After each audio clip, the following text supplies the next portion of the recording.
This is the No Dams Given podcast, and this is episode 1. And I'm sitting here with Billy Mann, and we are waiting on our head brewer, Kevin Hilton. And what's Kevin doing? We just left him in the brew house. He's brewing another delicious batch of Skywater, which is we're in dire need of because everybody loves it so much. So do we have any cans left? There are a few cans left right now. We have we thought they were all gone, and then a surprise little small last minute delivery to 2 local package stores has Skywater back in the market for a couple of days. So that seems suspicious. How did it get lost? How does 18 cases of beer just suddenly get lost?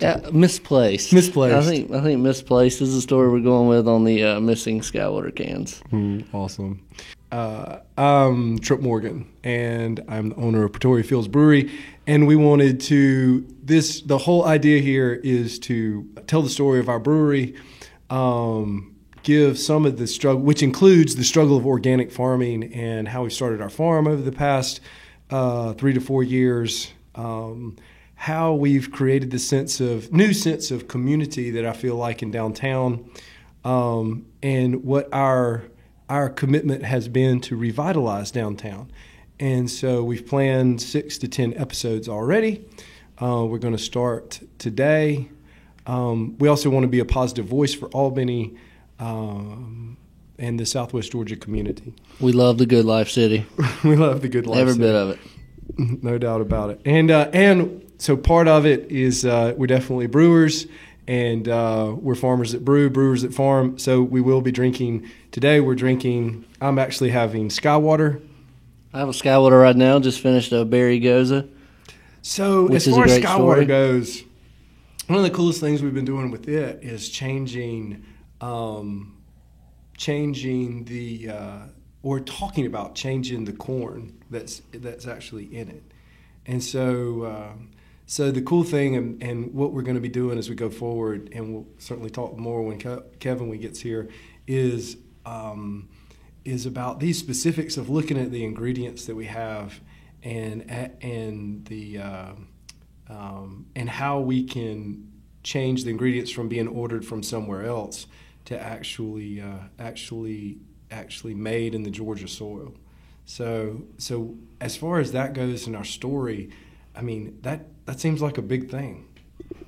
It's huge. I mean, that is our story. When we're out in the market, and our favorite thing to do is just tell people, you can just say we have a farm, and people tend to smile and just say, tell me more. I mean, they love it, and they eat up that whole aspect of it. And I think it adds a whole nother dimension to what we do, and it ties in local and Georgia specific. I mean, is what we're trying to do. So I think it speaks volumes when you can say we have a farmer, we have a farm. There's an actual person in our family that is out there, farming these ingredients and our kids more and more. So I definitely have a strong work ethic and believe that and trying to put that in my kids. And so we've had at least two of my children out picking blueberries and blackberries, and I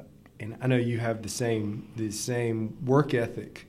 So as going forward, I mean, there's nothing like this whole idea of family farming, and I think that leads into community and then caring for the community. So the No Dams Given, and that's dam as in a dam that dams up the river, not a dirty word. And so, do you remember how that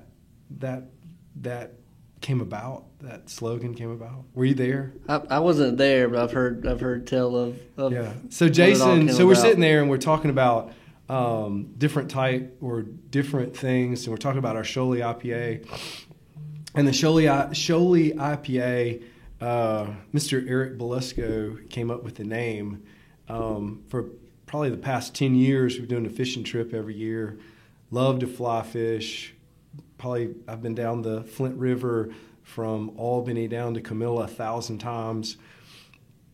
And and one of our favorite things to do in the spring is shoal bass fish. And so, what a better way to both look at conservation, to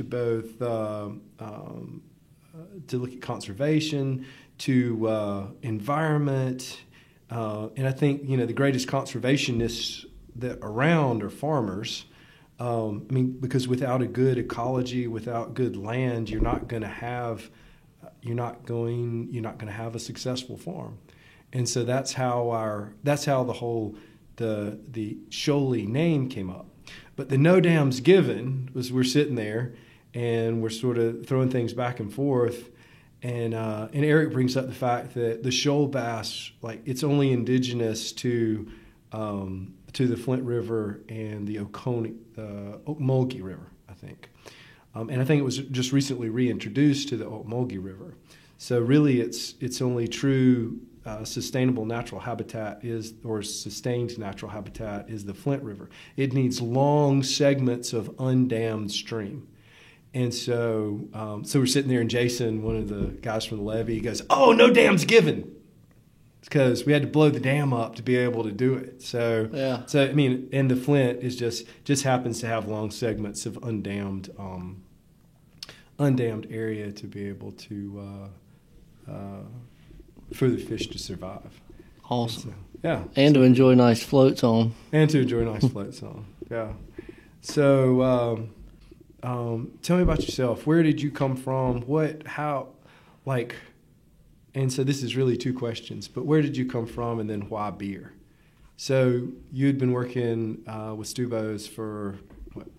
13 years. 13 years. Started downtown when it was just a Harvest Moon, and then we relocated in Northwest Albany with the Catch and Harvest Moon and Henry Campbell's, and later on Mary Acres, and everything that became. Kind of watched you guys form this vision while I was working at Harvest Moon. In the afternoons when you guys would be meeting, I'd be kind of sitting over there watching, and y'all would always invite me over so I could kind of hear what was going on. And my love for beer, and it started, with Harvest Moon. I remember, I tell people this story all the time. I remember when we hung the banner downtown from the staircase saying that we had Sweetwater in Albany for the first time. It was 2006, I think. Yeah, I think it was late 2005, early 2006, and it was so exciting because then there wasn't much craft beer in Albany. There wasn't really much going on, so it was kind of just started that whole. I think it was a long time ago. It took a long time for that to build in Albany, but it started the craft beer movement finally coming down here, and us getting more and more later on. So it was exciting times, and I've always loved Sweetwater 420. Some of my first craft beers I ever tried, so it's kind of... So that's the staple, Sweetwater 420, Sweetwater IPA. That's right, yeah. Once IPA came out, it became the one too, but I remember when 420 was the craft beer for a while. You didn't really hear about much else down here, so everybody drank 420 for a while. But as y'all's vision grew, as you kept including me in meetings and just seeing what all you guys had going on, I got more and more interested in it. And then about go time is when I walked in down here to see it, and I was like, man, I got to be down here. When I walked in, Albert was showing me around. I'd come in when it was just no ceiling or anything, and I'd walked around. I was like, man, I can kind of see it. This is gonna be cool. But when I walked in and all the vision was laid out, and you walk into the bar and the reclaimed wood and the exposed brick and the shiny tanks just smiling at you. I think we talked about this, the first week I started working for you. I think we talked about it. Just makes you happy when you walk in there, and it still does.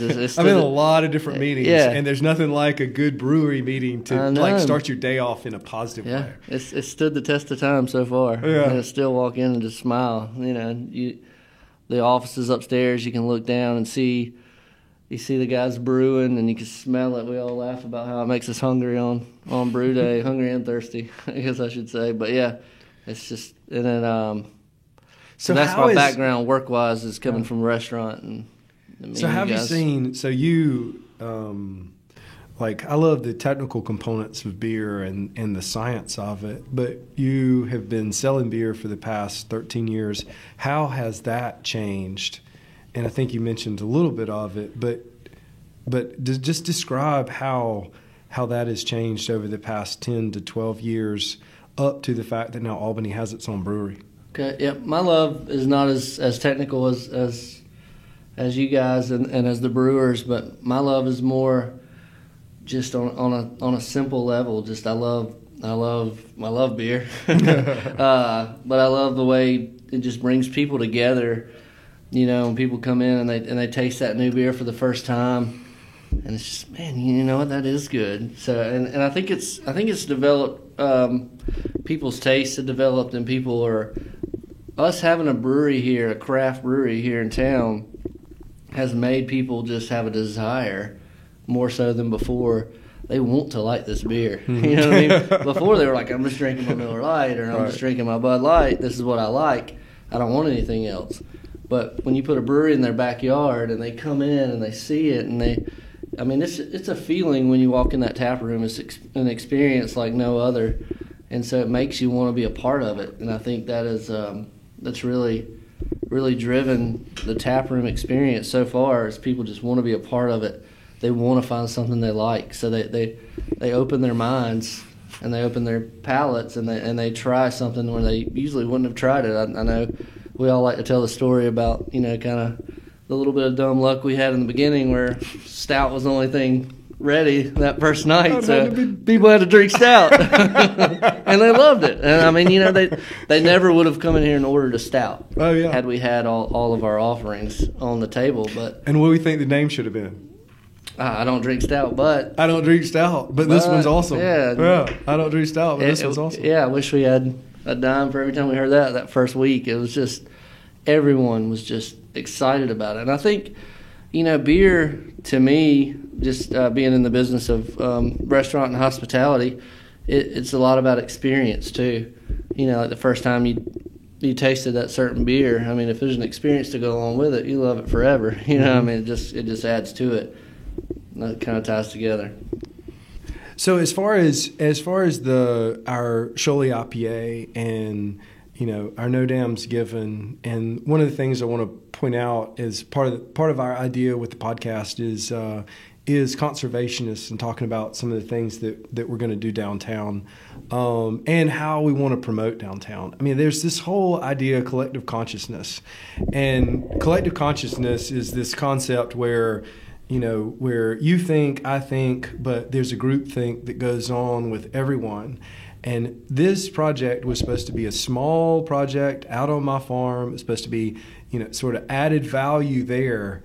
And we had this, I guess the best way to describe it is bizarre county commissioner meeting where we had all of the billionaire plantation owners show up, and really, I really don't think their wants were to crush the small South Georgia brewery. They just didn't want the laws changed to affect their plantations.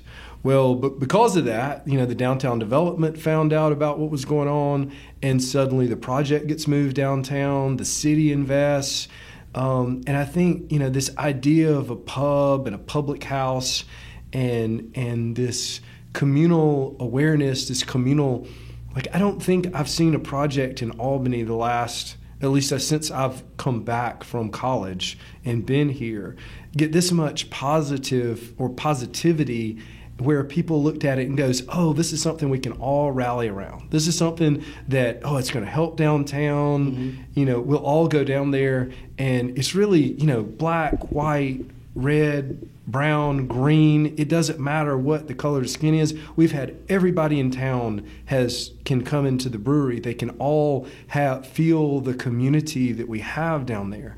And I think it's really been a good nidus. And so for the past, I don't know, since we opened, really before we opened, but since we opened, you can really feel a positive vibe about Albany in general, and then about rebuilding and getting downtown going again, and about community. And I haven't, which is something like before then. Really, the only things I heard were negative things. Right. About what was going on. It's huge, and you keep using the word community, and I found myself in an interview, Jennifer and I, the other day, and it was just, we kept popping up that word community. And we're about to open another beer if anybody was interested in knowing that. Yes, sir. For yourself? Yes, sir. You're a professional. Sometimes. I kept finding myself saying that word over and over again. And it just really is about a sense of community, and it's just a sense of community I haven't seen in a very long time as well. And I've been here in Albany my whole life, so it's just nice to see and to feel a sense of community, and people are proud of it, and they rally around that, and I think everybody's just coming together more and more. And the momentum in downtown Albany is something that has not been here for a long time, and it's great because. So speaking of community, as far as like the different, so in the past 6 months, how many different things have we sponsored just on Pine Street? I mean, I know you don't know an actual number, but we've had 3 or 4 festivals. Right, more so than has been going on down here in a long time. We've been working with the Flint River Keeper. Yeah. They had their anniversary, 10-year anniversary concert down here. It was right between this building and the River Aquarium, and it was just amazing. It was an amazing night. Everybody involved had a great time, and they're like, man, I want to be down here more. I mean, it just feels good. I mean, you got the river right there. We had some people down from Macon about 2 or 3 months ago, and we walked around. We toured the River Aquarium. We walked down to the Ray Charles Plaza and then back, and then sat in there and had a beer, and they were just like, y'all's downtown has great bones. It has everything going on for it. It has, the River Walk and the history with the Ray Charles Plaza and the River Aquarium, and now the beautiful tap room and the brewery there. And it's all coming together, and the community is ready for that. But didn't we start it out really with the and we hadn't been opened.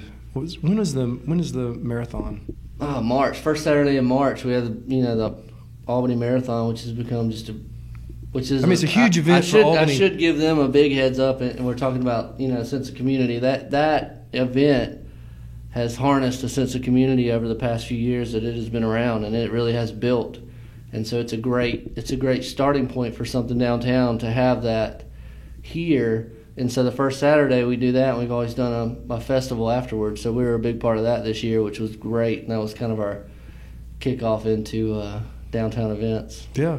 So I'd ran the marathon a couple of years ago, and I did the half. You did the whole? I did the whole. Dude, I did the half. I was like, I never want to run again. I don't even want to walk. But then I worked the festival the whole rest of the day. It was great. Took 6 months off of walking, of just like not even wanting to move. I thought I thought I needed bilateral amputation. So it's kind of demoralizing when you're I did it in 2 hours and 9 minutes, and I was kind of like, that's not too bad. And then the dude that wins it comes racing in about 5 minutes later, the whole marathon. I'm like, It doubles the time. Yeah, it's awesome. So yeah, it was. But that's a huge event for us, and we had people from. I met people from Asheville, people from Virginia. And this year, because we were open and we had an event down here, and so I mean, people who know beer know that Asheville's a huge beer community, North Carolina and South Carolina. So they came by, grabbed a T-shirt, which is a huge beer community thing to do. All good, and so what a great way to show off Albany. Kevin's. No dams given. How the heck are you? What I'm great. We just finished getting another beer in the tank, so we're feeling good. Every time we get more beer flowing in those tanks, just kind of makes you feel good at the end of the day. A little bit tired, but tell everybody what you made today. We did Skywater again. Skywater is our baby, so we're continually dialing that thing in, making it, more and more crisp and clean, and just everybody's loving it, so we just got to keep up with the demand, and we'll be brewing a lot of it here in the next couple weeks. You say Skywater's our baby. Can you elaborate on that a little bit? Tell everybody the love affair with this beer. Yeah, I mean, it's just a great, really anywhere, but particularly Southwest Georgia. Especially in the summer, it's so hot down here, so humid. You want something that doesn't feel like it's going to drag you down as you're going through the day. So, I know on my weekends when I'm doing housework and working on the lawn and stuff like that, I can drink the Skywater all day. It's not too heavy in the alcohol, and it's just nice and refreshing. You can take a break, and it just makes you feel good. Technically, is it hard to make? Not much harder than any of our others. I'd say probably the Gose is the most difficult to make. It really just kind of depends on the ingredients. That and Choli are kind of go hand in hand as far as the ingredients go, but Gose definitely takes a little bit more of a nuanced approach to it, and a little bit more time and energy to get that thing done, especially when we're doing the berry version. It takes a few more days for us to really process everything from out on the farm and all that. So that's the most difficult one to brew.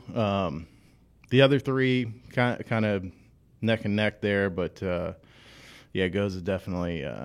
So when I pop open Skywater, I get this whiff that I've obviously hop whiff, and I mean it's almost different than the what's that called? Is that just fragrance, aroma? Aroma. Yeah. So the aroma when I open the can up, as opposed to the aroma from the draft.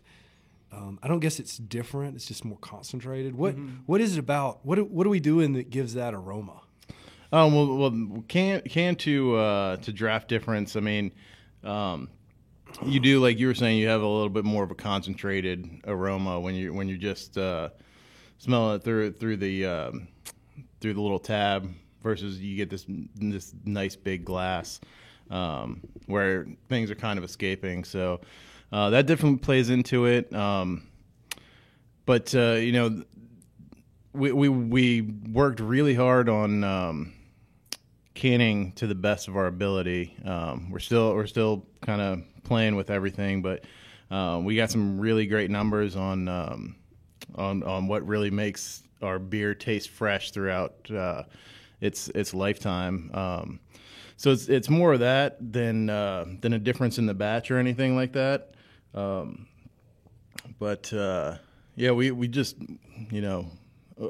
our biggest enemy is oxygen, and when you pour a draft beer, you're immediately introducing oxygen into that beer. Whereas when you put it into a can, and we take all the precautions to keep as much oxygen out of it as we can, it just stays fresher longer, and those aromas are going to come out a little bit more aggressively in a can than you are going to get in a draft. That we use yeah, those are Laurel. So those are some of my favorite hops. It's kind of a German American hybrid is kind of becoming the go-to for pilsners and non-IPA aroma hops.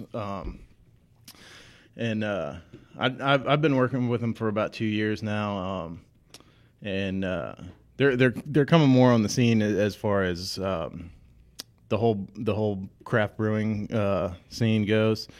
So they're more available, and more growers are actually starting to grow them. So the availability is a little bit better, the quality is a little bit better, and you just get the kind of best of both worlds with the kind of German herbal type aromas, and then you get a little bit of that kind of American fruit mix in there as well. So it's just a great hop that I love playing with. It can go in anything from a Pilsner to I think it could be an IPA hop if you wanted it to be. It's just every time you open up a bag of Laurel, it's a great It's a great time. Yeah, we get to open up 6 of them next week, so that's gonna be awesome. that's gonna be a nice day. And it makes the brewery smell good. It just Oh, makes yeah. everybody happy. Yeah. It's like a good brew day. So explain to me the difference between so to me that changes how I perceive the flavor. Mm-hmm.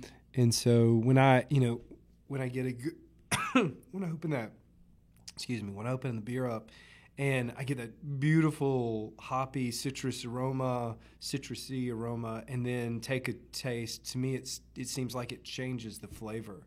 But then one of the things I love about Skywater is that there's really that bitterness just leaves immediately. Like there's a little bit there, but really it's mostly malt and then no bitterness. But yet I still have that cool aroma. What is it that we're doing that causes that? So we are dry hopping it a little bit more aggressively than your typical light lager style beer. That's kind of an industry thing right now as people are wanting to make those kind of lighter, crisp beers with the same experience that you get with an IPA. But going back to what you were originally saying is, you don't just drink with your mouth. You drink with your eyes. You drink with your nose. So even before you get that sip in your mouth, you're smelling that beer and you're perceiving the clear color that's coming from it.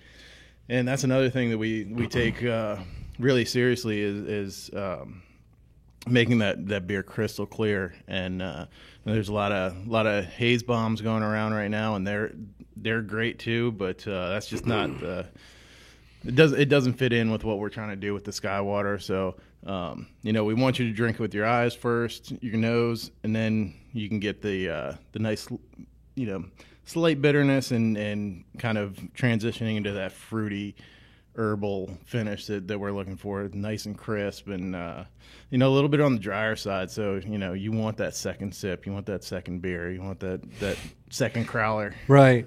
So when we were creating Skywater, and we were going back and forth with Eric, and which is really funny because he's shipping beers across the country because he was living in California then.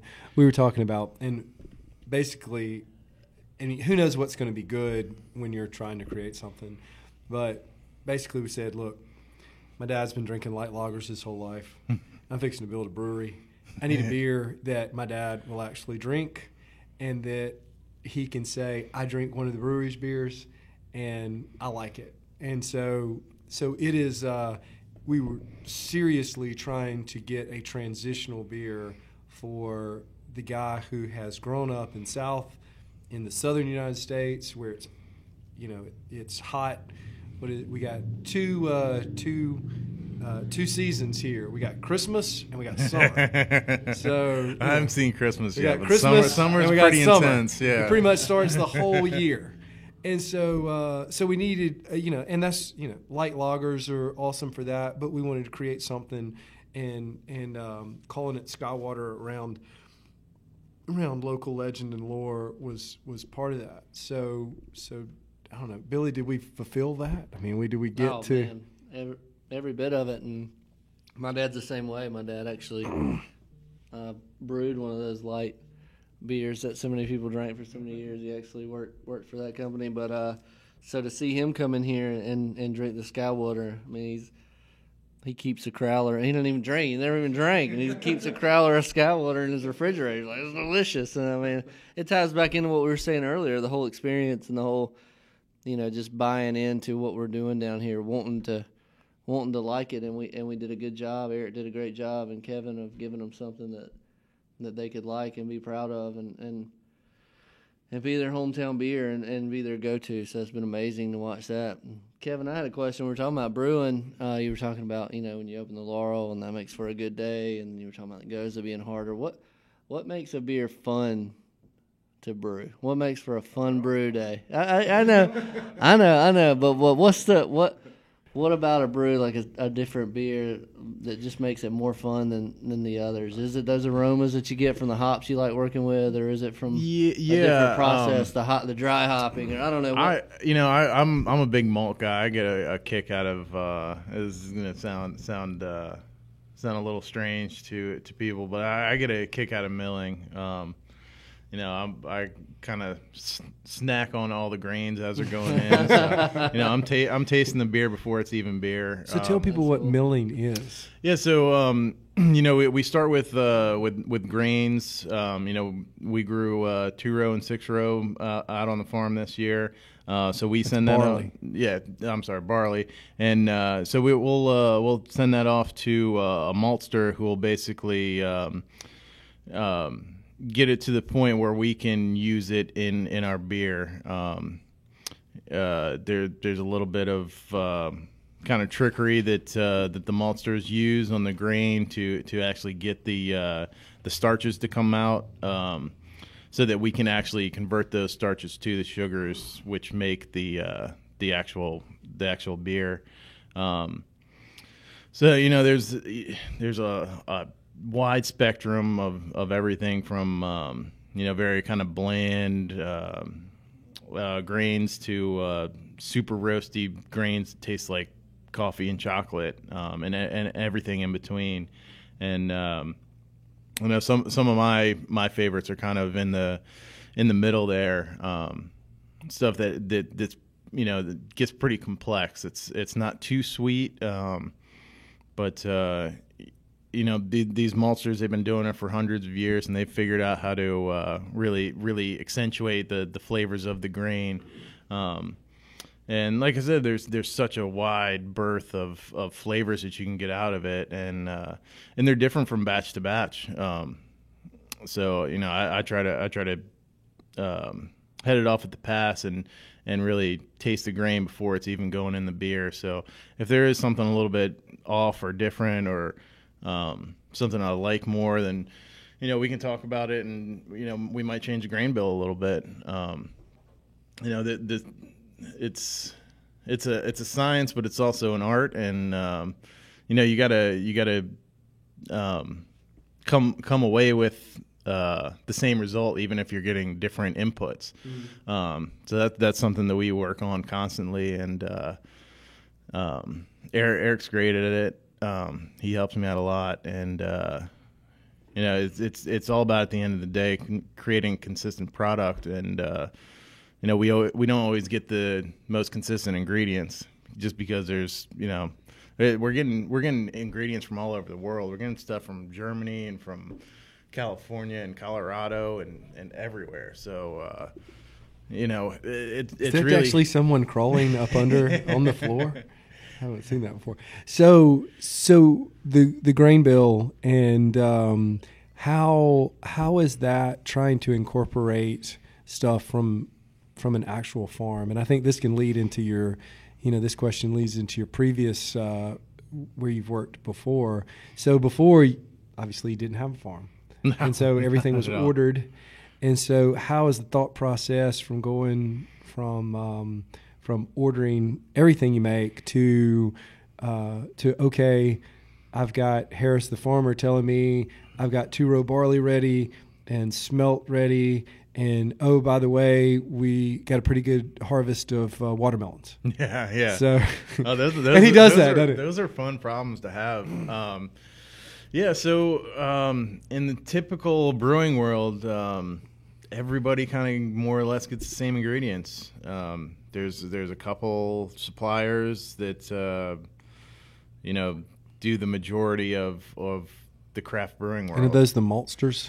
The maltsters, but also they're bigger kind of buyers that will buy those malts and really have like maybe three different vendors that are going to give you all the same malts.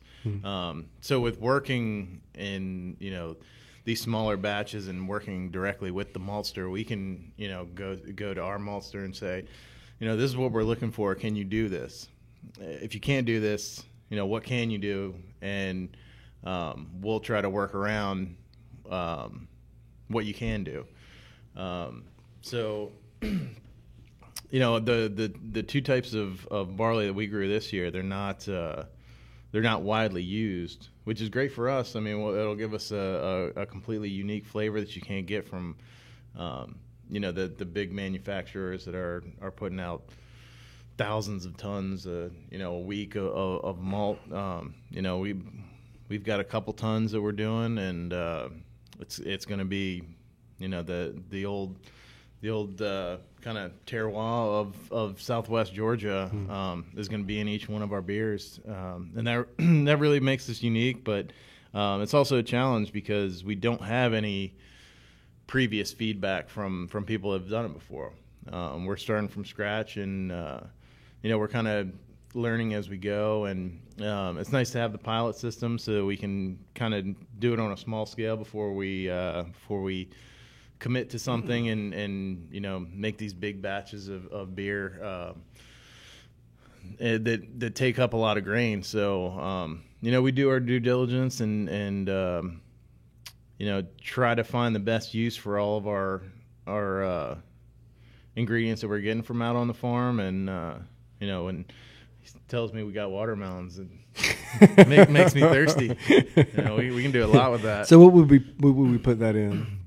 We'll probably do the Goza. The Goza goes great with fruit. I mean, we could take some more time again and use a pilot system and come up with a different recipe, something like a Weiss beer or something along those lines. Berliner Weiss. We could do a Berliner Weiss too. We're already doing the sour beers, so we could go in that direction.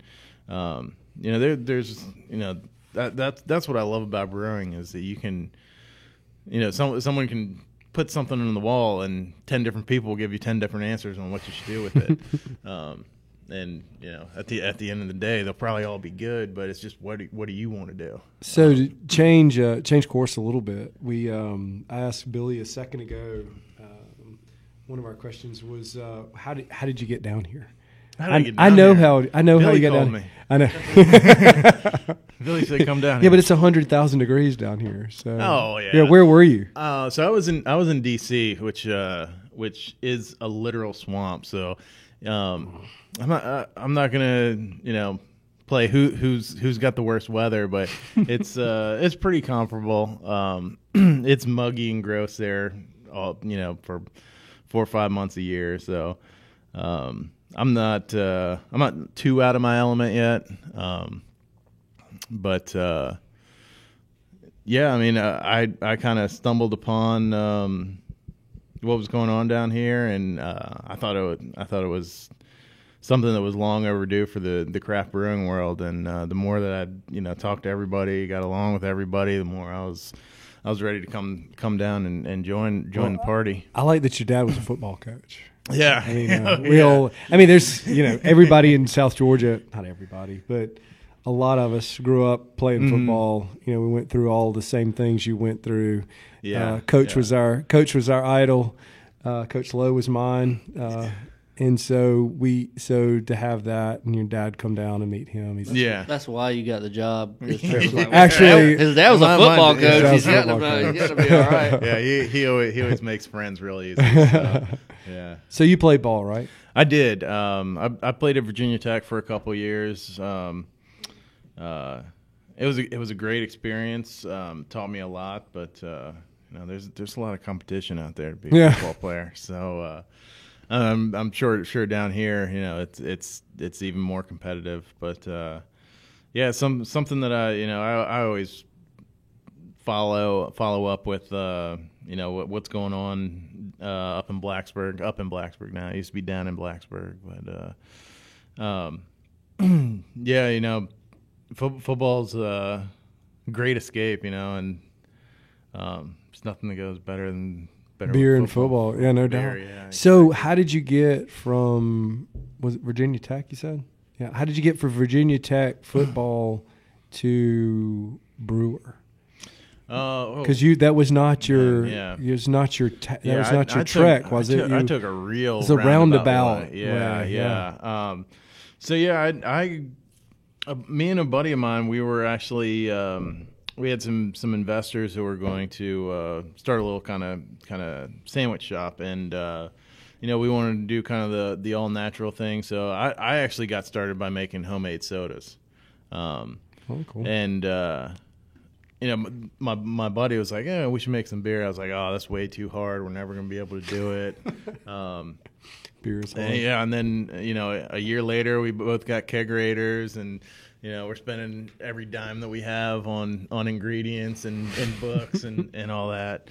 So you're self-taught. It's a slippery slope. Yeah, self-taught. I mean, once you kind of annoy the right people enough, they'll kind of let you do the grunt work, which is what happened. They'll let you take out the grain and stuff like that, and then keep annoying them, and they'll let you do a little bit of cleaning, and that's kind of how I. So you hear that, guys? If you want to get involved, come down and volunteer to work. Volunteer your time. Be annoying. Volunteer to work in the brewery is a good thing. Read esoteric books. Promote that, and just it's something that you really have to want to do. It's tough, long days, and that kind of brings back to the whole football thing. Like, it reminds me of two-a-days. Yeah, when we started brewing, and Eric came down, I mean, he was sleeping here literally at night and waking up and brewing and sleeping and waking up and brewing, and we had valves that were backwards, and we had this, and I'm sure that all happens every time you open a brewery because it's a huge, complex piece of machinery, but yeah, y'all brewers work hard, and that's one thing that I've learned is that brewing is a difficult work, and there's a love that goes into it. Oh yeah. The guy's name is escaping me right now, but I used to follow this guy on one of the boards, and one of his tagline was "There's always something to do in the brewery." There's always something to do. Like, we could go back right now and do another 8 hours work in there, and there's always something that needs to be clean, needs to be fixed, needs to be put together, needs to get ready for the next day. It's just a constant process of work to come out with this great product. And the more that you put into it, the more that you get out of it. And I think that's why we're in there all the time, and putting our hearts into it is so that we can get an amazing product back and share it with everybody. That's I think at the heart of brewers, like what we're trying to do is to share what we can do with raw ingredients from the earth with other people. That's kind of how I feel about it. I love when people drink my beer, and you can even hate it. I don't care as long as you drink it, and I know what I put into that beer. So taking you from the real world, I guess is that the right way to put it? The real world to the brewing world. It's probably not the best colloquialism, but taking you in. So you got into the brewing world basically by volunteering your time and going in and I guess indentured servitude and learning the business. That's a good way to put it. Yeah. And paying your dues. A lot of people do that. More and more, there's coming up with new programs, new schools that you can get into that way. My buddy that I was mentioning earlier, he actually ended up going into the Brewers Guild and doing kind of a distance learning program with them. So he actually did a more formal kind of track, and at the end of it, they're probably gonna make you work for free anyway. They're probably gonna make you intern somewhere, and you're gonna be doing it anyway. So it's just how you want to go about it. And knowing the right people, or like I said earlier, knowing the right people until you can get a chance to prove yourself, and then that's just the beginning.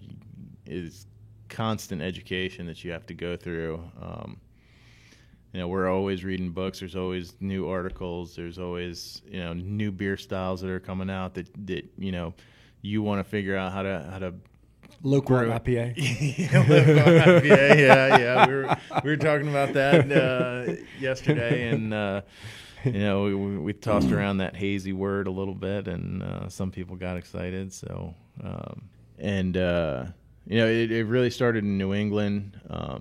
There's great breweries that were coming out with this style, and it just kind of headed down the coast, and there are breweries in that area that are literally built on hazy IPAs, and they do hazies and sours. And I don't know. I don't know if they're built on it, but Burial Beer in Burial's in that ilk. Yeah, so good. Burial does some great lagers too, though. And they're so small. I mean, they're placed in downtown Asheville, so it's not big at all. But they do some really good stuff. Yeah. Some of the better breweries that I've been to have been kind of hidden holes in the wall, and isn't that the cool thing though? It's the artistic part of it. Oh yeah. The melding of the artists and the brewers are. Especially, you're talking about Burial, and you look at some of their cans, and man, those are like collector's items. They're so cool. I mean, there's a lot of great artwork. If you just go and to the right package store, you can just sit there all day and look at all these cans with all this intricate artwork, and it is almost an art form in itself of branding yourself. So you mentioned a couple of things, but one of them was the legal part of how we deal with beer and brewing in South Georgia, in Georgia in general. And I guess I probably would have done this earlier in my life had the laws 10 years ago not been so draconian. Mm-hmm. And so recently we had laws change in September, and I think everything has gotten better over the past few years. But Billy, if you can, what the 3-tier law? Can you talk about that a little bit? What's the 3-tier law, and how does it affect how we do business and who we are as a brewery? So it affects our everything. Once we make the beer, from there on, it affects that. It's a 3-tier system Georgia has, whereas we have to sell it to the distributor, and the distributor sells it to the account, the on-premise, the business owner. So our number one, Pretoria Fields Collective number one, our only real customer is... Yeah. Well, besides the tap room now, since that was opened up for us, now we have 2 customers. Yeah, we have 2 customers. But the distributor buys our beer directly from us, and then basically from there it comes from Hey, let them hear that fuzz, because that's there you go. Is that Goza? That's the Goza. That's the Goza. And the Goza is actually it has a little more carbonation than most beers. Is that right? We try to keep it pretty level, but typically it will have a good bit more carbonation, almost more like a soda than like a beer. And then the interest of having the uniformity of serving beer in all these different establishments, we try to dial it back a little bit, because it can get out of control if you do bump up that carbonation. Everybody's system isn't tuned to that, so we don't want to be serving foam to people. So right. we dial it back a little bit, but it certainly is typically more carbonated beer. So in your previous life, what tier would that be? So like restaurants, what tier is that? Yeah, so we were pretty much the retailer basically. So once we get it from the distributor, we're the retailer, and then that's where the public gets it. That's where we're the ones selling it to the customer. I was on the on-premise side, of course, being in the restaurant, and then off-premise is a whole nother thing. Your package stores and your convenience stores. So it's been interesting to see the difference from supplier side to the retail side. It's just, and then you got the distributor side in between, and so But the way we've built our business is that we are the supplier and we have a distributor, but we take the initiative to be proactive to fill that distributor role too, as far as in the market, being out there selling on a daily basis. We have guys out right now setting up jockey boxes in downtown Perry, Georgia, getting ready to serve some beer. Good on old Friday Perry, night. Georgia. So we're out there doing it. So and it was the same on the retail side. And I think seeing that it helps me in that I know the work it takes to sell that product in the end. You can't just send it out there and it sells itself. It takes work. So and so it really changes our business and how we do business. So specifically, the 3-tier model means you can either sell it, you can distribute it, or you can make it. And so brew pubs are in a little different category. They're in the sales category. They can't distribute as much. They have caps on what they can do. But as manufacturing, before September the 1st, was it September 1st? Yeah. We could only sell tours and give away beer. And so the thing that changed was we could sell beer directly out of the tap room, which is really good. And it's the reason that a lot of new breweries are going to pop up in the state and have popped up in the state because your margins in your tap room are so much higher. We can make beer for pennies and sell it for dollars. And so which is a great thing. It's why downtowns like breweries. The beer itself is still not expensive, even though the guy who's selling it is doing good off of what he's doing in his tap room. So I think it's a great thing to promote downtown development. I think, and that's the reason. And most of the breweries that are coming up are not distributing in the state, and so they're just being good pubs, public houses for their communities, which is also what we're trying to be. So we've been talking for a while, but one last thing to sort of round things up is, for some reason, and you're the music guy, beer and music goes together, and we had a great promotion festival in Macon this past weekend, and it's just a good example of that with promoting the Allman Brothers and the Big House and Blackberry Smoke played, and Marcus King Band was smoking. Was awesome. And he's a smoking guitar player. But yeah, you're right. Beer and music, just like beer and football. Mm-hmm. I mean, beer is such an enhancer and a mood enhancer, and it's an experience-driven thing, and it brings people together. I know. Whenever I walk into a concert, the first thing I do is find the bar, what beer you got, and I'm getting beer. Sometimes at some concerts, you're paying $15 for a beer, but it's worth every penny. You know what I mean? Yeah. Just because it goes hand in hand, and it's always tied together.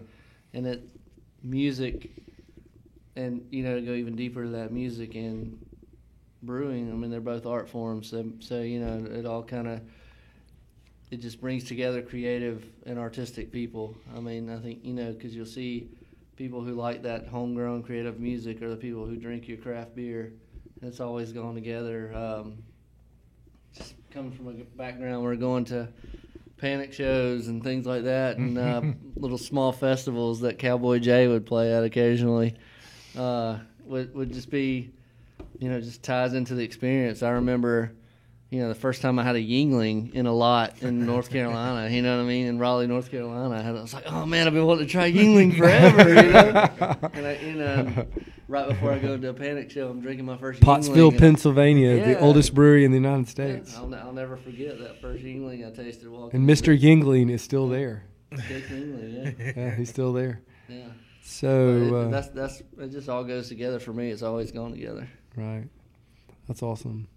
And it certainly helped to promote our beer and promote the brewery, and the local bands and local artists have come down. We've certainly enjoyed it. This is going to be the end of our first segment of the No Dams Given podcast. We'll be back the next time. We're going to have a little more, or a serious topic, talking about both the our combined sewer system as well as the recent sewer failures. Certainly, with our Shoaly being conservation driven and us giving 2% of our sales to the river keepers, we have a vested interest in making sure that the river is as healthy and as viable as it can be over the next few years or over our lifetime. And that keeps healthy shoal bass that we can all take out of the river. So thank you both. Appreciate it. Thank you. Yep. Been a blast. Thanks.